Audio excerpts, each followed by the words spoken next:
a group of companies that Dave has, but that company in particular, and where I know him from, is in the event and exhibition space and creates those like amazing exhibitions that you see when you go to conferences and conventions. And if anybody saw the Hamilton exhibition in Chicago, it was Dave's company that did all that amazing work. So I asked Dave to come today to talk to us about what he's seeing in the event and convention space. His business obviously has had a challenging year, but through that, I think Dave has shown a good example to his people about keeping everybody together, keeping everybody focused, and looking to the future while dealing with the present. So, Dave. Well, thank you, Joe, and good afternoon, everybody. Thank you for inviting me. It's good to see y'all. And especially on a day like today, because, you know, with the advent of our vaccine, our live event business is hopefully going to come back sooner than later. So this is great positive news for our industry, most importantly. First of all, I want to just share a little bit about the live event industry with you, because that is where we actually play most of our time and with the scope of our businesses.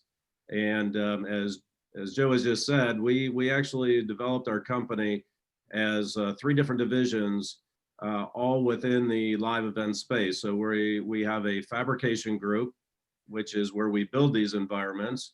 We also have a graphics division where we do graphics of all sorts, grand format across many industries, but also very heavy into events and trade shows.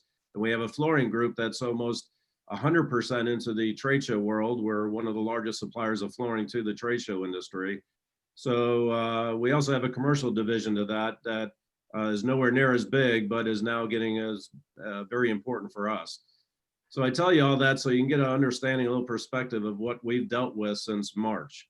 And that has been really where Joe met me in the Entrepreneurship Center has come to fruition, because I've actually learned how to run a business with no revenue. How many of you have done that before? So I got my PhD in entrepreneurship and really learned how to, after 37 years, by the way, of doing this as an entrepreneur, and really got to learn how to run a business with no revenue. It's kind of challenging, to say the least. The effects of this is pretty widespread and very devastating. So let me give you a really clear picture. In March, basically March 16th, every live event and trade show got shut down by the government. I was traveling in Europe at the time in February at one of the world's largest trade show and trade show events in the world. It was in Dusseldorf, Germany, when the notice of the first trade show got canceled while we were on the show floor on the very first day. And that show continued on, and the largest shows continually were getting canceled as the days of that trade show were going on. You can imagine the panic in the eyes of most of these companies and attendees who are on that show floor. I made it back to the States at the 1st of March, back to my company. And in fact, on the 16th, our government shut down trade shows. Not only trade shows, all the hospitality industry. You're looking at about an $800 billion a year industry that got shut down and hasn't been open since March. At least the trade show portion and live events hasn't been open since March.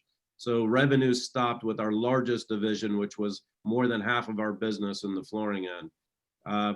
And that is where that picture really comes to be. So you can imagine running a company where you really do have to think about how you approach that company differently. For us, PPP was huge, but we were essential. We were actually building a private school here in Atlanta called the Ron Clark Academy, and it was a multi-million-dollar project that we were kind of at the end of it, building it, and a big project which we do for a company called Great Wolf Lodge. If you're familiar with Great Wolf Lodge, the indoor water park, it's a 500,000 square foot facility, and we were out in Manteca, California, building that.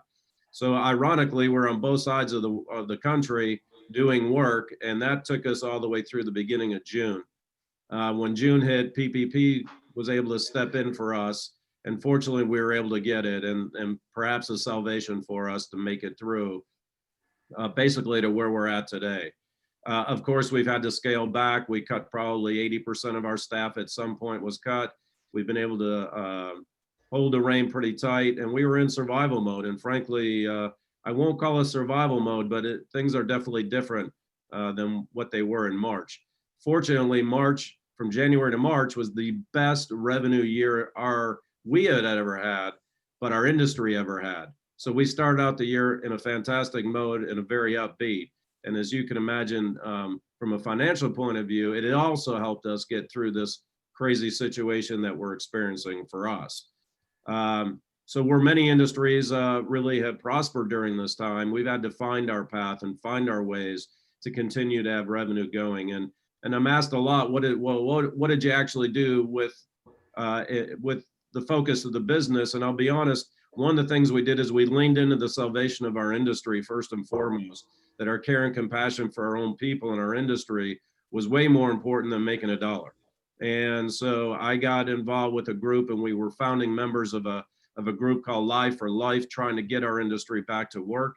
And I've also been a big advocate in lobbying our government to understand that the live event industry is not being recognized. I'm sure you all heard a lot about restaurants and how restaurants are getting destroyed. And that's true. But the trade show portion, we're talking about tens of millions of jobs that were lost during this and still are lost during this. And we were never able to get back to work. And to this day, that industry is not able to get back to work. So the devastation has been very, very wide and very deep.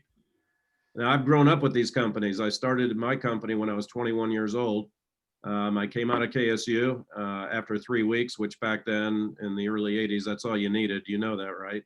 And the fact of the matter is I learned entrepreneurship from the streets and built the company. I started designing and building exhibits and then wound up acquiring my vendor, who was the Brewmark Flooring Division, and built up that business to support all my competitors. So ironically, I shifted the style of my business, and to this day, we've added those other companies, which is what makes us look like this. And I'll share this screen with you to give you an understanding of what the company today looks like.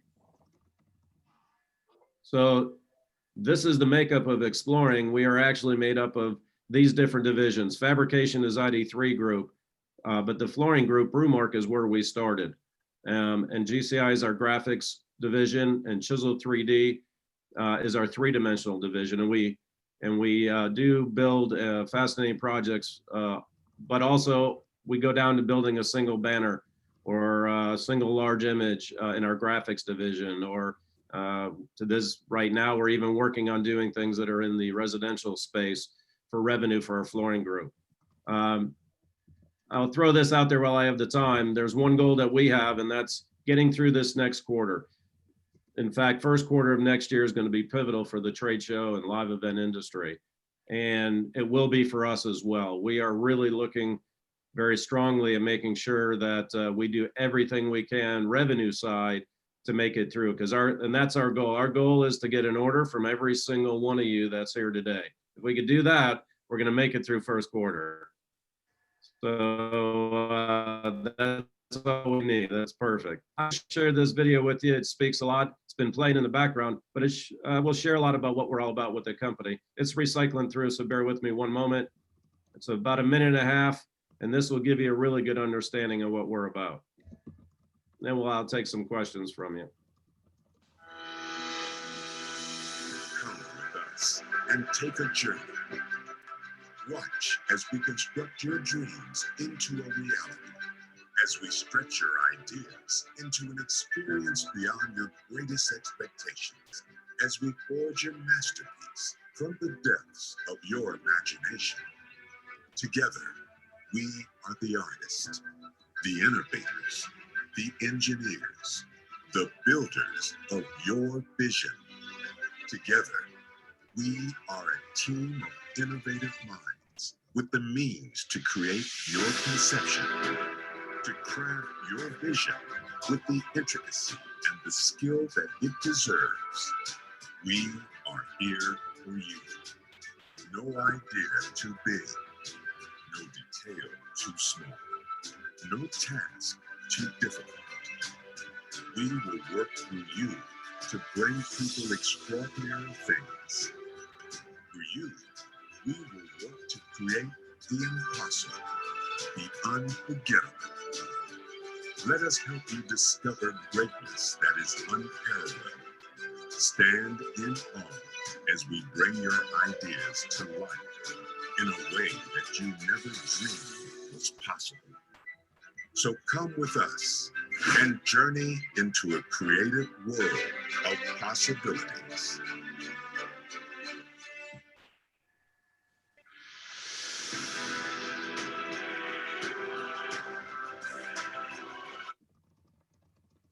So that's what we do. Hopefully that gives you a little better understanding of what we do. But people ask me all the time, where is the live event industry going? And in fact, it has been going. It isn't totally shut down.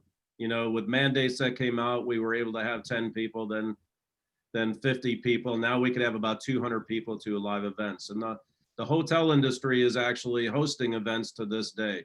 And it's going to have to crawl. And for your businesses, we know how important trade shows and live events are for you. So we have to crawl and meet some extensive protocols that have been put in place now in order to get back to doing live events. And again, I'm sure you all are keeping your eye on it a little bit, but we're working with some agencies like GBAC, which is working on the infectious side of things to make sure the environments are sanitized correctly and protocols, temperature taken, all the things we have to do. But the fact of the matter is we have to crawl, then we're gonna have to walk, and then we could start running. And that means we're probably 6 months away from seeing a large trade show again. So think about that. Trying to operate again our businesses, knowing that this finish line is nowhere, really 6 months away. And honestly, it moves on a daily basis. So it's having us to really look at our businesses in real time every single day. So it's a real challenge in this industry right now. But the good news is when it does come back in second quarter, you could bet there'll be a spike like you've never seen before. And that's because I think all you would agree that we all crave being face-to-face. These Zoom meetings are great. They're good to connect, but there's nothing like being face-to-face with each other and being able to actually get to know and interact with each other. So I could tell you that the demand, pent-up demand is there and the business demand is there. So we're gonna see it come back. Hal, did you have a question? It looks like what's happening to profit margins for events with COVID protocols? So the profit margins, to be honest with you, I don't have as much insight in it, but we know, what we do know is because things are smaller, costs are down, and we're really driving all costs out of these events because there is an unknown. So those that are producing these events have gotten into virtual events or hybrid events, trying to prove the value of doing what we're doing here today. Will people come out and will the content be good enough for you to invest money into going to a virtual event and eventually showing back up in a live event? Some events have been very successful and some companies are spending, believe it or not, millions of dollars doing live events. Some of our largest agencies and customers in this space, excuse me, like George P. Johnson and Zarnowski, have been doing live events and virtual events for a long time for big brands. And the big brands are going into and continually to spend money. It's the smaller companies like yours and mine that are the ones that are going to struggle most. And we're looking at, is it worth spending money to go to a virtual event? So that is key. And we don't have the answer yet. And we're learning every single day. They've only been going on, for less than 6 months. I think it's interesting because do people go to trade shows for the content of the speakers and the seminars, or are they going for the networking? So while you can take and broadcast the speakers and the seminars, I think you find a lot of people, is that what they're really there for? Well, if any of you have been doing online schooling with your kids or grandkids, you know how challenging it is to actually be productive during those sessions. There is nothing like being face-to-face with it. There really isn't.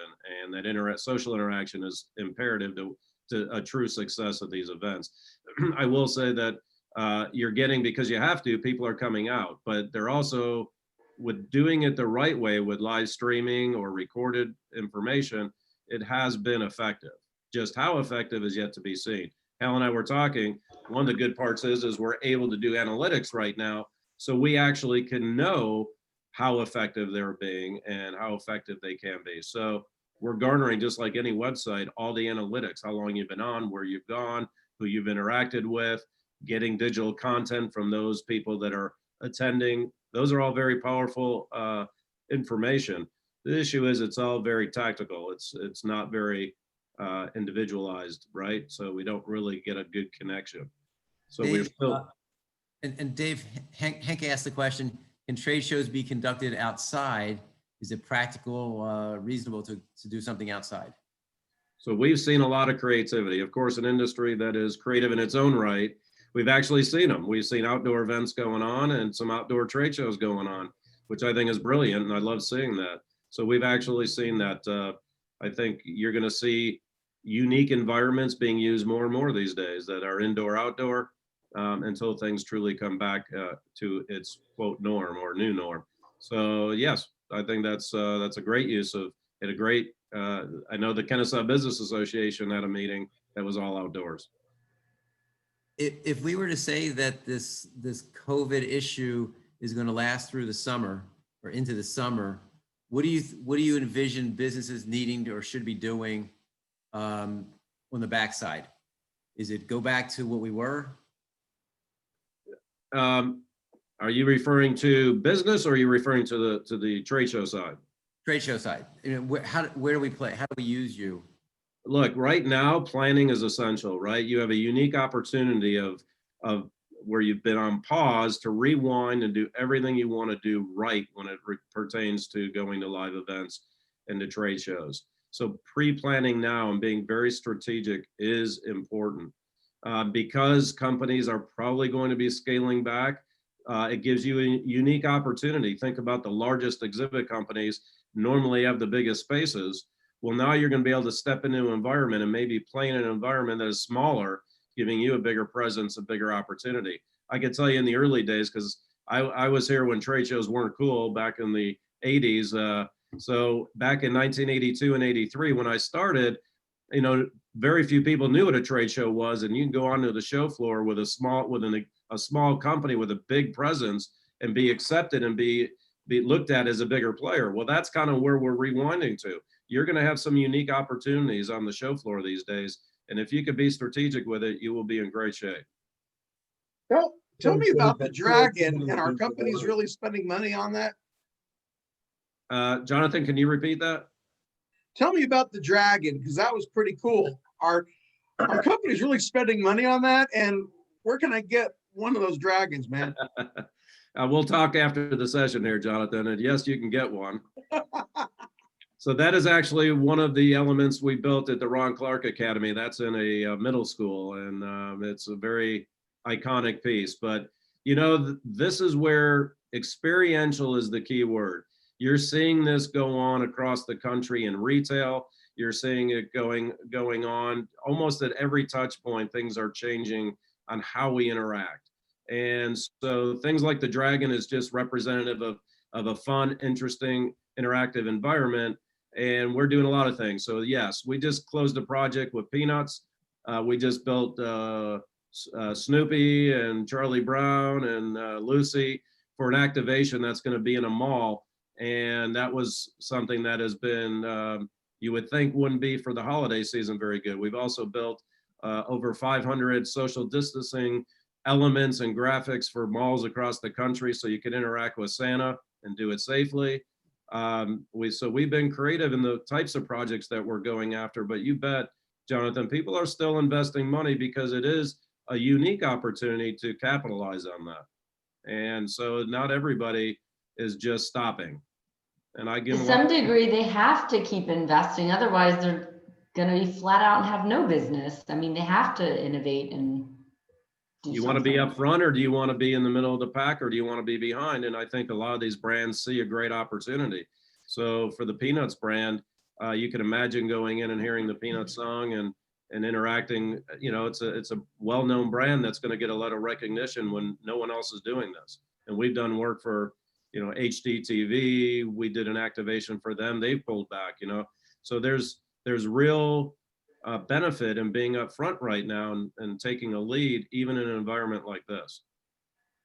We had a conversation several months ago where the concept of the cricket theory, where if it's dark out and it's really quiet, you don't have to scream very loud and the cricket can be heard, where it wouldn't be heard last year with all the noise, all the activity you're saying. So I love when you brought up that it's experiential and there's nothing, we're all having a good time here on the Zoom call, but it's not the same as being in person. How do we follow what you're thinking or keep up with where we can get some advice from you? Well, look, I'm not one to lead from behind. I want to be up front, and I like leaning into these problems and solving them. And being a thought leader is one of the key elements to doing this. And if you're going to be a thought leader, I mean, I take risks and challenges. I have my whole life being an entrepreneur, and I've learned how to deal with that. And I suggest that everybody learns how to lean forward. A good point of that is if you experience the video, well, I would tell you, if you actually came through my facility for a tour, it'll be totally different. And what you'll learn and feel from that will be totally different. Look, I from a business point of view, I think there's been a lot of challenges. I have always lived my life as an entrepreneur, knowing that any day I could lose my business. And I look at that because anything can happen. An employee get hurt, a car accident from driving, a facility could collapse. And in my world, that happens. Trade show exhibits have fallen and killed people. So I, for whatever reason, have always lived my life with knowing that at any single moment I could be out of business. So this was just the reality check for me that it actually happened, that we were on the verge of not being able to get back in business. And that just made me more determined than ever to make sure that we solve problems and move. Everybody calls it pivoting. And I don't mind the term, but we actually just looked deeper into our business and the things we could do and problem solve. And that is, we went into the face shield business. We helped out the community and hospitals, cleaning companies. We were out there advocating for our industry, as I told you. We've developed our product lines, our graphics business. We did social distancing graphics, still do a lot of that for schools and businesses, and right. So we took what we knew and that we do good and do really well, and we just raised our voice as loud as we could. We got on social media. We were face to face with our customers, and that is pivotal and critical in this period of time. And we let them know that we're going to be here for them. So Jeff put in the comments, can't wait to see the day when we get back out to live events. Where do people follow you or the industry to get a sense of, because you said plan now, start planning. So where do we, last comment is, where do you get that advice from? Where do we look? Well, you can connect with me on LinkedIn. You can connect to me through any of our social media or dwalens@exploring.com. That's dwalens@exploring.com. Oh, I like saying that twice. Anyway, you guys can connect to me. I'll be happy to help you any way I can and giving you direction, including helping you with the project specific or connecting you with one of our partners that we're able to work with. So please feel free at any time to connect. And I think, now's the time to learn from some of the experts that are really strategic in this business that could give you good advice. And that's what I would tell you. All right. Thank you so much. Thank you. Sometimes that happens when we get a really good speaker like this. So thank you so much. Final words you can see on the screen. Thanks, Jonathan, for a little bit of humor at the end with Thanksgiving around the corner. Upcoming events, Georgia Public Policy Foundation will give us ideas about trends that will impact your budgeting for 2021. Couple good speakers then follow in November and December that you can see posted here. So we look forward to hearing from you, seeing you again. Love your feedback and inputs. So I'll take care. Have a great day. Thank you all. Thank you, everybody. Thanks, Dave. Thank you. You bet. Thank you so much. All Thank right, you. bye.